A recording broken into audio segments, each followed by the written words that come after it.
नमस्कार साथियों, एडवांस फार्मिस्ट्री में सभी का स्वागत है। आज इस हाथ के बारे में कुछ नई लाइंस पैटर्न के बारे में डिस्कशन करते हैं। देखिए, इस हाथ में सबसे ज़्यादा जो विशेष बात है वो यह है कि इसमें जो माइंड लाइन है, माइंड लाइन का चंद्रमा की तरफ इस तरह ड्रॉप होना। जब माइंड लाइन चंद्रमा की तरफ इस तरह ड्रॉप हो जाती है तो ये चंद्रमा के गुण हमारे व्यक्तित्व में बहुत ज़्यादा बढ़ा देता है। चंद्रमा जो है कल्पना का प्रतीक है और थिंकिंग का प्रतीक है, भावनाओं का प्रतीक है, मन की कोमलता का प्रतीक है। तो ऐसे में जातक के अंदर कल्पना के गुण बहुत अच्छे होते हैं, उसकी वो भावुक जल्दी हो जाता है। लेकिन इसके साथ साथ इस प्रकार की माइंड लाइन जो है वो उसको आर्टिस्टिक टेंडेंसी भी देती है, क्योंकि चंद्रमा जो है वो फाइन आर्ट्स आर्ट्स की से भी जुड़ा हुआ है।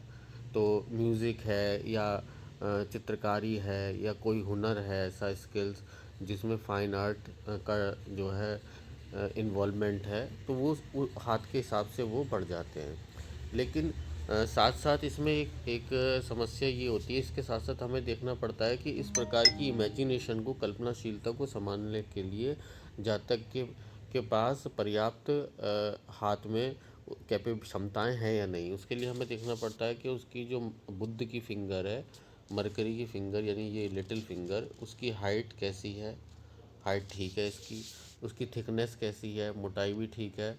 और ऐसे उंगलियां जो हैं उनकी नोटेड होनी चाहिए ऐसे में।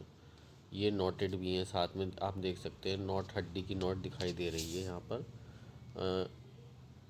तो तब इस माइंड लाइन को जो है वो हाथ जस्टिफाई कर सकता है। थंब भी बहुत अच्छा है और थंब का जो बॉटम फैलेंज है वो पतली कमर के आकार का है, ठीक नहीं है। तो ऐसी माइंड लाइन को ये हाथ जो है इसकी क्षमताओं का प्रयोग कर सकता है।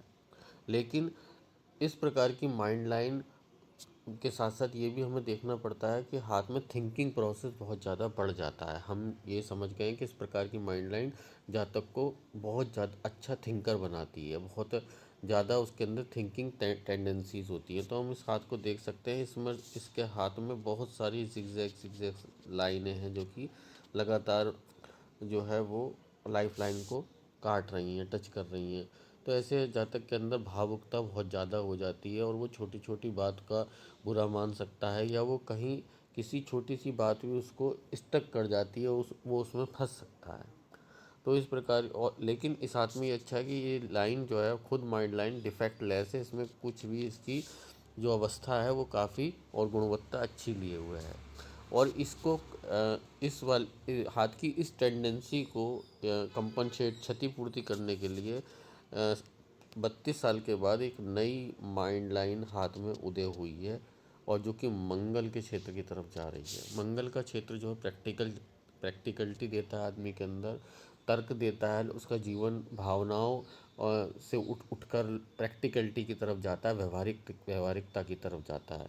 तो ये हाथ ने अपने आप को जो है अपनी क्षमताओं को विकसित किया है, और ये यहाँ लगभग 32 साल की उम्र के बाद ये यहाँ पर उसकी सेकंड माइंड लाइन उदय हुई है, जो कि इस माइंड लाइन की जो साइड इफ़ेक्ट है उसको कोप अप करेगी।